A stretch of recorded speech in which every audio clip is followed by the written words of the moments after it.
Why do I think that the war that has recently been concluded between the Israel and Hamas was not a genocide? It was just a urban warfare.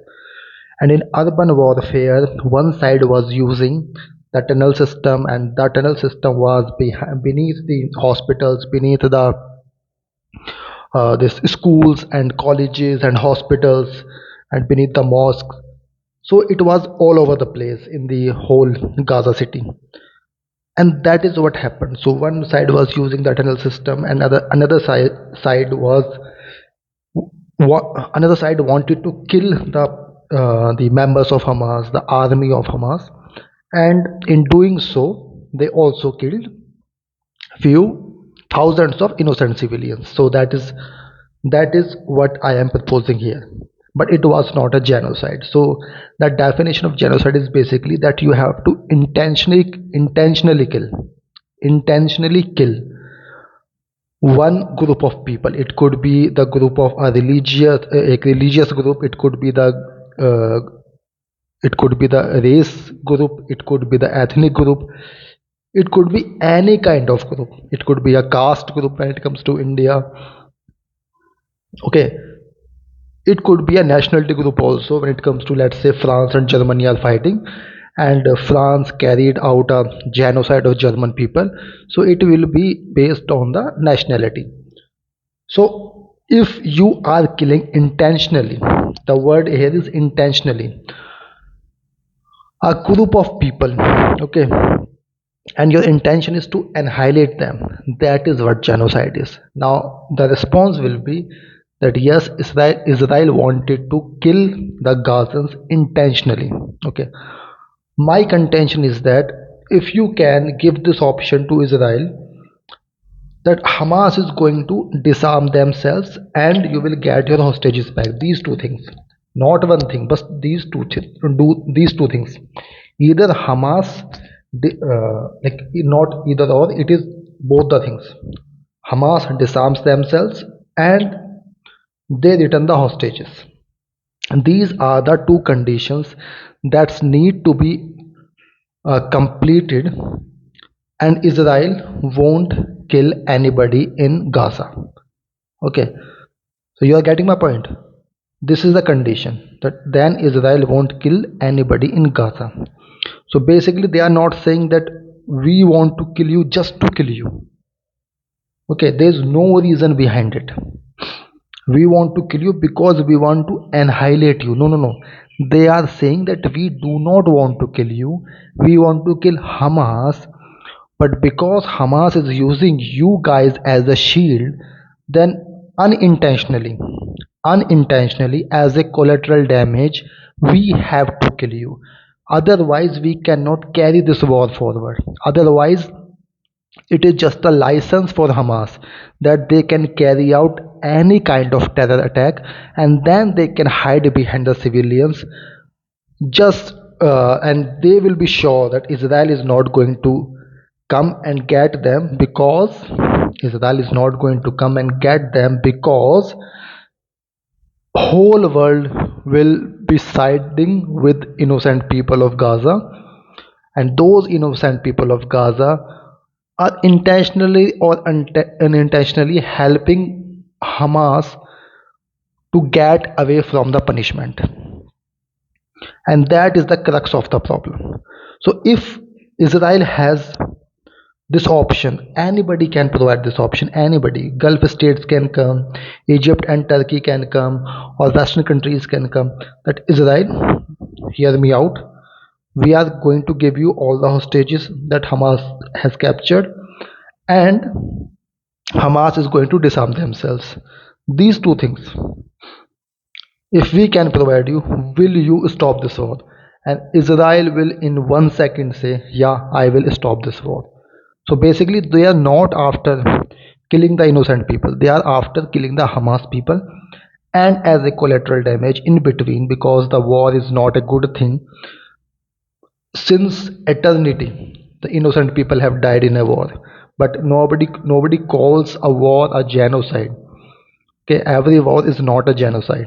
Innocent people die in a war, and Those innocent people are unlucky, but that is why you should not start a war, because innocent people also die in a war.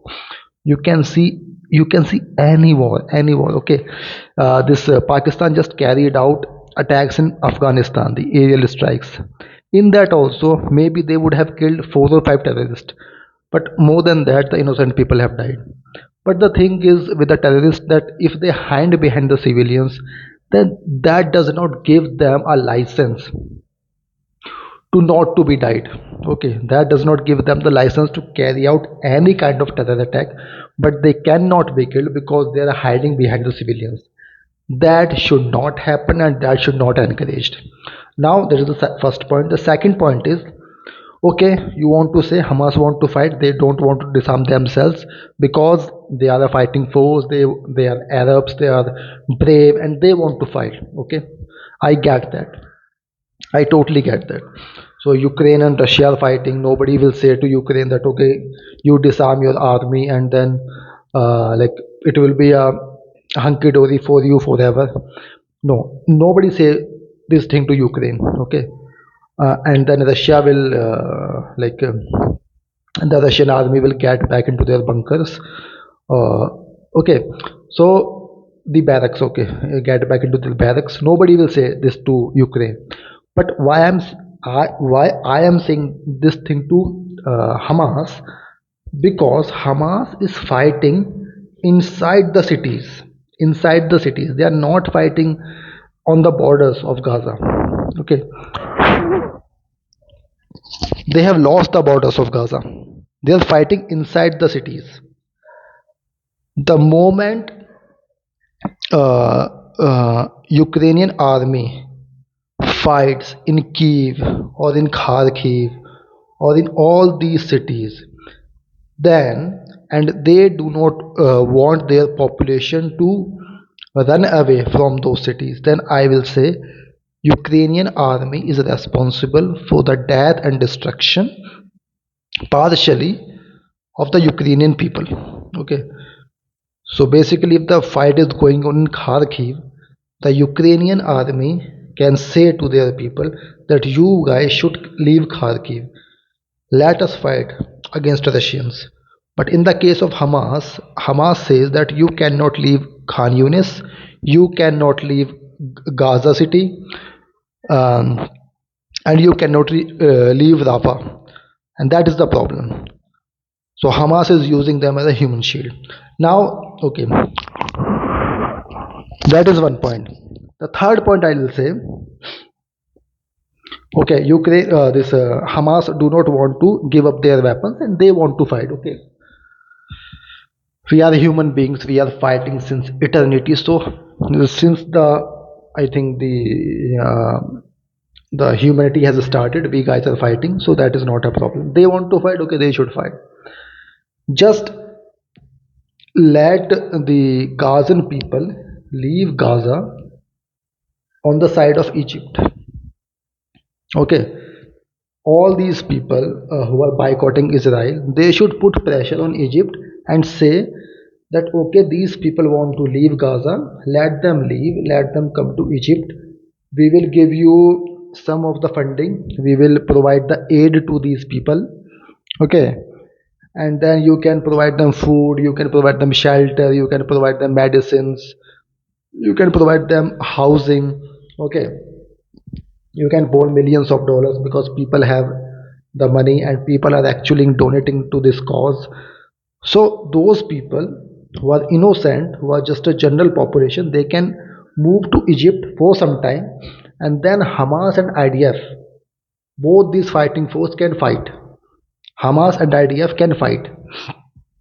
Okay, after fighting, whoever wins, I'm sure Israel, the IDF is going to win, but whoever wins, okay, then they get to dictate their conditions of ending the war. Okay, whatever, whichever side wins get to dictate the condition of ending the war. The one thing that cannot be done is that if Hamas wins, then okay, they can go for two-state solution, or they can go for more autonomy, or they can go for not a blockade on the Gaza. Okay, that is fine, but they cannot say that okay, every Jewish person has to leave this place. They cannot say that, and yeah, and Israel cannot say on the other hand, if they win, that the people who have moved to Egypt, that they cannot come back. No, no, no, they cannot say that. So everybody first put the pressure on Egypt to take this population to the Egyptian side, and then when fight gets over, you can put the pressure on the Israel again to let these people uh, come back inside Gaza. Okay, so that will be a just a humanitarian corridor, and that won't be a ethnic cleansing. Okay, because the people are going to come back and they have the opportunity and means and everything to come back. So that is one thing. So if they leave Gaza, then the whole Gaza will be, let's say, the playground of Hamas and IDF. They can fight between themselves. Like whoever wins gets to dictate the conditions of the war afterwards. Okay, so that is my third contention in that. The fourth is, okay, you don't want Gazans to leave Gaza because obviously uh, that will be a problematic thing for them, because nobody wants to leave their home and wants to live in the tents, and I get it, that is completely fine proposition. The fourth thing you can do is force Hamas. Now put the pressure on Hamas. Don't put pressure on Israel. Don't put pressure on Egypt. Don't put pressure on anything. Just put the pressure on Egypt or this Hamas. Put the pressure on Hamas. Say to Hamas that you guys should leave uh, the tunnels, come outside of the tunnels, get your every weapon that you can get your hands on. Okay, whatever you have rockets, you have missiles, or you have machine guns, whatever you have, take that with you, and then you can fight on a neutral ground. Neutral ground will be that I am sure there are some places in Gaza where the human population is not there. It could be an agricultural place, it could be a no man's land. Okay, Israel and IDF and Hamas, they both are going to fight at that place. Whoever wins the fight gets to dictate their terms. So, in all these things, what I am saying to you guys is we are removing the human population from the harm's way. If we are removing the population from the harm's way, then we are just left with IDF and with Hamas. They can resolve their issues. Okay, then innocent people will not die. If even after that Israel bombs uh, Gaza or Gaza City or Rafah or any other place, Khan Yunis, if even if after that Hamas comes out from the tunnels and they are fighting on a neutral ground, they are not using the tunnels, they are not using the human shield, and then Israel kills these people, then I will say okay, it is a genocide. Now Israel actually wants to kill them intentionally. But I am not going to support in any way.